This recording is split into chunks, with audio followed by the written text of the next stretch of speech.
Cadre, welcome or welcome back to another moment for us to gather together, drink whatever non-alcoholic beverage of choice you choose, and really engage and learn what does it mean to be mentally fit. If this is your first time in Alive with me, I'm Dr. Charryse Johnson, a licensed clinical mental health therapist, mindfulness practitioner, and author, and a proud member of the Cadre. This is one of my favorite spaces. As you come in, you know what to do. If you've been here before, let me know how your week is going. 1 to 10. 1, it's been a rough week. You're not really engaged. 10, it has been the best possible week that you can consider, right? Given everything. I've got some warm coffee here with my favorite oat milk creamer here in the beautiful place of Charlotte, my home city, and enjoying a fall day. I don't know about anybody else, but the weather here, hey Audrey, good morning, is all over the place. Hello, Jules from northern Minnesota. Hello, Greenville, South Carolina. What's up, Brooklyn? Love it when we have representation from all over, and just a beautiful reminder of all that we are and all that we're doing as you are taking inventory of where you are in life. Good morning, Andrea from Statesboro. I want to remind you, write your rating down somewhere. The goal of that rating is not just to participate and engage with me, but it's also to make sure that you can look at, here's where I am, where do I want to be? Because our time together is all about a little bit of growth. And I agree. Hello, Waldorf, Maryland. It is like spring, fall, winter. Yesterday or 2 days ago, I felt like I was freezing. It was 29, 30 degrees. What's up, Philly? I will actually be there on Sunday. And then yesterday it was one way. It's crazy. All right, let's get into what we want to focus on today. If you are tracking with me, we talked a lot last week about living with a story that you might have in your mind. And it's just recognizing that this is the time of year that we start to really kind of take inventory. I know I have even been in a place where I'm like, man, 2025, it's been interesting. I could say a lot about it. It's been really good and really hard at the same time. But I also want you to begin considering, what stories are you holding that no longer need to move forward? Oh, I'm so sorry you are recovering from surgery, but so glad that you came to the space. I hope your recovery goes well. Here's what I want you to do if you're comfortable in the chat. I want you to identify what is something that you recognize has happened this year, something you've noticed that you are playing in your mind over and over, something that you recognize, I'm kind of holding on to this thought or this uncertainty, and I don't want to carry it forward. Carrying it might not be the best ideal.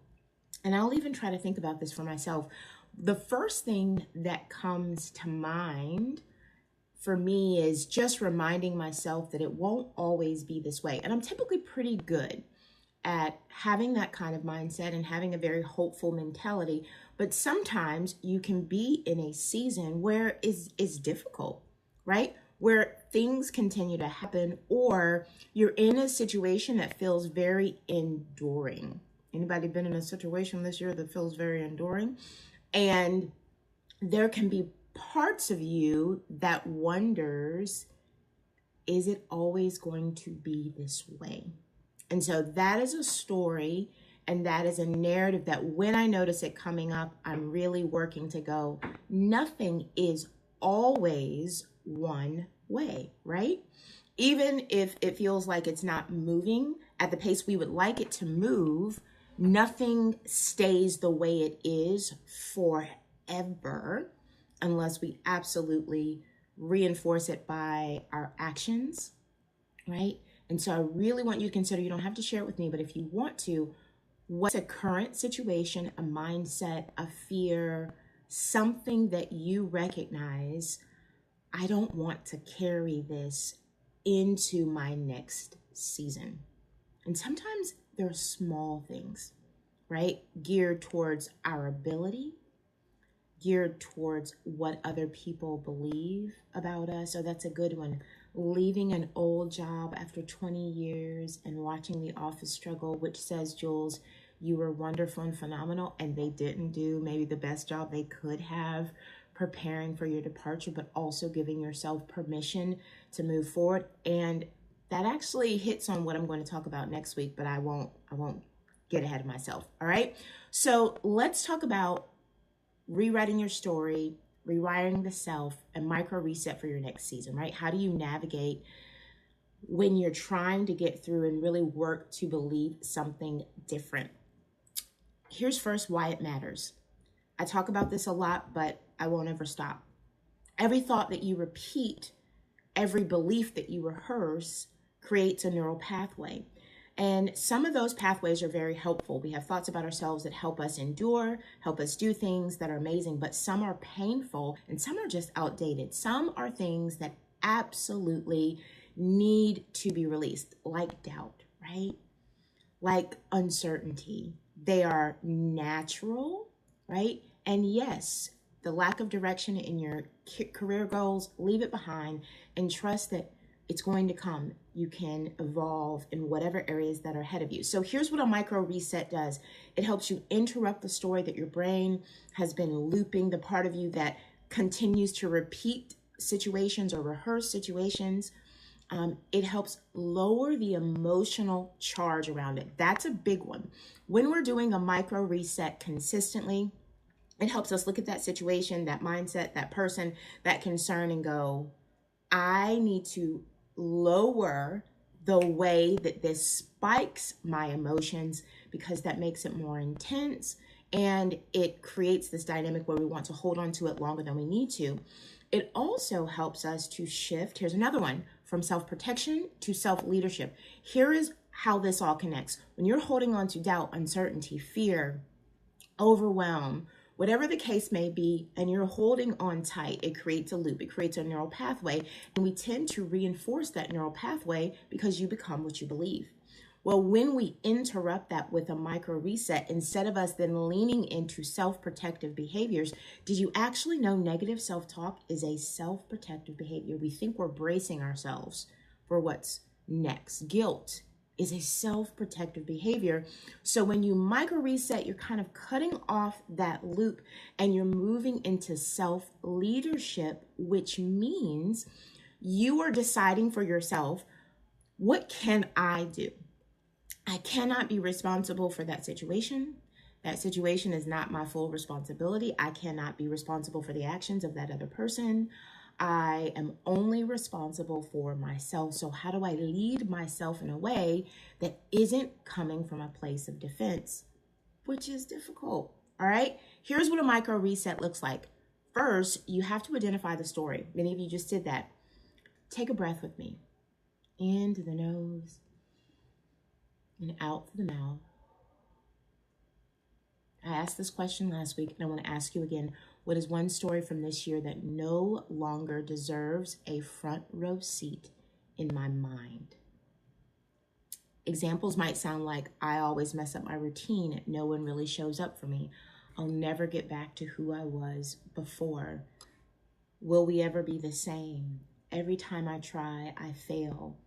Being consistent isn't who I am, just isn't who I am. Those are examples of loops. And then you want to notice, how does your body react to the story? So many of you identified something that you recognize you don't want to carry. Let that story come to mind and then notice how it reacts in your body. And then share that with me in the chat. I have my own story in my head because I do these things right along with you. And what I notice is that my whole chest starts to almost kind of get on fire, like fear came right here, and I could feel it the moment I started thinking about what I didn't want to carry. That somatic awareness is important because it helps you recognize how much of that story you're truly carrying. Thank you for that share. Someone commented, I am not capable of consistency. Where do you feel that, right? Because there is absolutely a connection between the mental, physical, and the spiritual. They all interconnect, and they impact us. Yeah, weight in the chest, hard to breathe. And so that's how we know that that story that we're carrying is still a little bit too heavy. The other thing I want you to consider is when you identify that story, then recognize the protective purpose. We say things to ourselves. The story exists for a reason, right? A lot of times that reason is we want to protect from disappointment, from rejection, from overwhelm, from repeating a pain we don't want to face again. So remember, the brain's job is to protect, not perfect. I'm sorry that you felt instantly sad and hopeless. Take a few deep breaths in through the nose and out through the mouth, and remind yourself that in this moment that you're okay. Every now and then I will ask you guys to kind of charge yourselves up, but there's a purpose, all right? Your story and the one that you're rehearsing to yourself has a protective purpose. Oh, if I already think the worst case scenario, then maybe that will help me if that worst case scenario happens. That is not how our brain works. That just fills you with a lot of anticipatory anxiety and sadness and overwhelm. The brain actually works best when you reframe the narrative, and that's what I want to walk you through in the next few minutes that we have. All right, cognitive reframing, a scientifically backed tool that changes how your brain categorizes effort and failure and fear. So here's an example of a story. Maybe your story is, I always fall off track with my health goals. The old loop looks like guilt, shame, self-criticism, withdrawal from the pattern, and then you start the whole thing over, right? And then that teaches your brain that effort equals threat, right? Or doubt equals reality. Or fear equals promise, whatever the case may be for you. So now let's create a new version based on that sample story. So here are 3 cognitive reframes. It might be, this year showed me where my habits need more support, not more shame. Or every restart taught me something about how I function under stress. Or I haven't failed, I've been refining my strategy. So notice that none of those reframes eliminated responsibility from me for myself, right, in that hypothetical situation.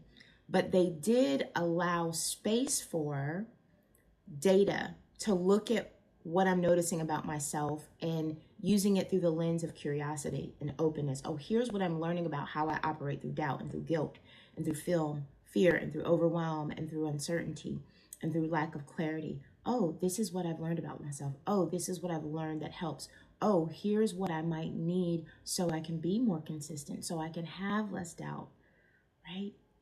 Here's what reassures me. So when you move that from I failed, me, this is all my fault, to a cognitive reframe that includes I'm learning, I'm shifting, right? Those hard moments and those difficult stories that you're replaying, even though we don't enjoy them, they give us a lot of information about what we believe about ourselves and what we believe about others. Beautiful reframe, Audrey. The situation showed me my own resilience. Boy, a tough situation will do that. A lot of us could say there are situations that we've been through that brought to the surface a strength that we didn't realize we had. Might have been a strength we didn't want, but it's one we didn't realize that we had. And somewhere along the way, things shift. And here's what happens when you do that reframe, and that's what I want you to work on. Identify the mindset, write a reframe, and then when you say those reframes slowly, especially if you can think of a few different versions, you're going to feel a shift. You're going to feel a physical, somatic, and mental shift, and that's dopamine, your happy neurotransmitter, replacing cortisol, your stress. That's possibility, replacing threat, and that's your brain learning a new outcome to expect, okay? That's my desire for you. Whatever you're holding, whatever you're carrying, whatever is in front of you that feels like it just might take you out, I want you to be intentional about every day spending a few minutes working on replacing possibility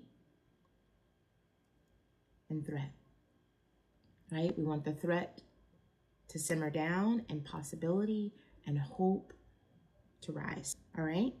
Walk yourself through that process. You always start first by identifying what the narrative is, noticing where it is in your body, reframing the narrative, And then I'll give you one little last thing. Here's the thing I would love for you to do.